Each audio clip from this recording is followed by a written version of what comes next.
Hi, my name's Alice, and as part of a college project I've been asked to make a vodcast discussing the use of self-promotion and mass media promotion on internet advertising. Firstly, around 7.8 million households in the UK have an internet connection.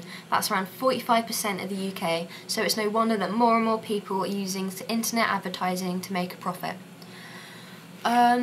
It's not just small businesses and individuals which are beginning to see the advantages.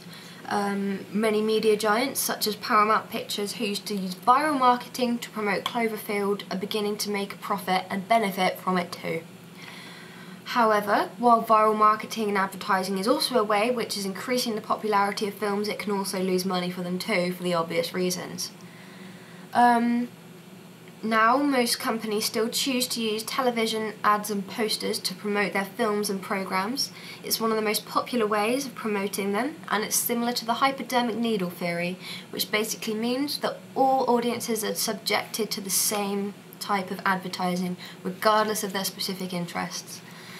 It's also one of the most practical ways to engage with all audiences, because anyone can be watching at any time. It not only targets niche audiences by advertising on specific channels at different times, but also terrestrial channels for all audiences to see.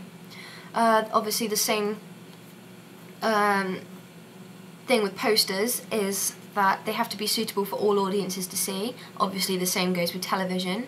So an 18 film poster, it can't show anything which suggests that it's unsuitable for a smaller audience just in case they can see it. Some television adverts can only be shown after the 9 PM watershed. As a result, obviously this can lose views, and it's quite important to realise that. With sites such as YouTube and Google Video, which are becoming increasingly popular for media giants, internet promotion is becoming a major solution for targeting niche audiences.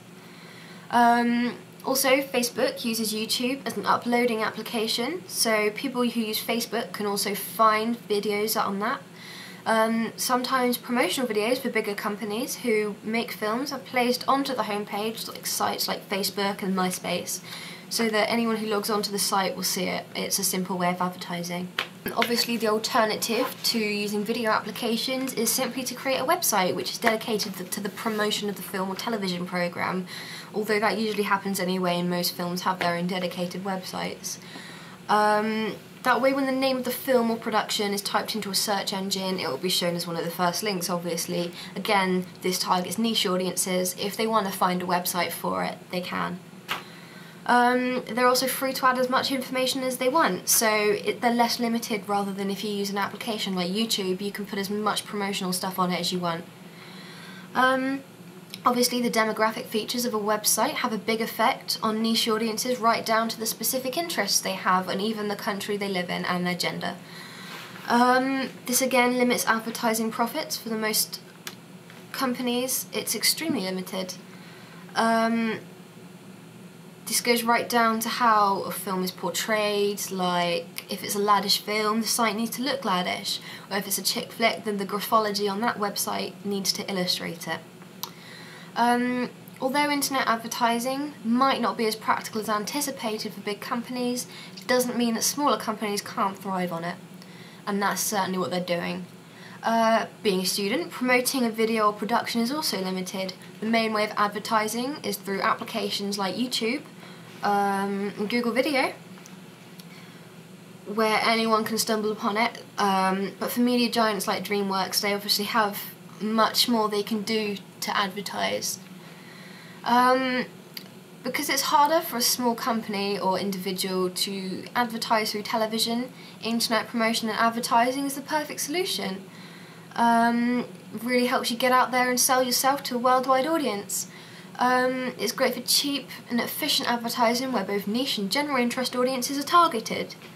For the bigger companies now, who advertise only via the internet, they're limiting themselves to a much smaller viewing audience. This is because if they don't get out there and advertise across the whole range of methods, like TV, then less people are going to know about it.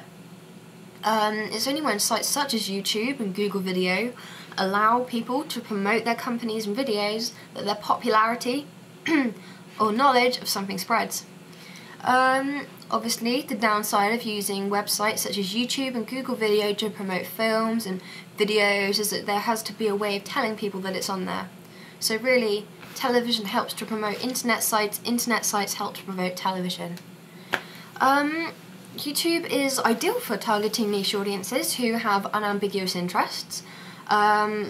If a person is looking for something specific, then they can easily search for it on YouTube and find what they want.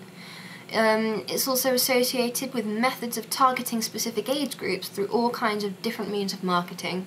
My overall conclusion to my vodcast is that internet advertising is better for self-promotion rather than mass promotion from media giants. Why? Because although there, fair enough, are disadvantages for television and film advertising, it still works fine, and if there's nothing wrong with it, then why change it? Thank you for listening.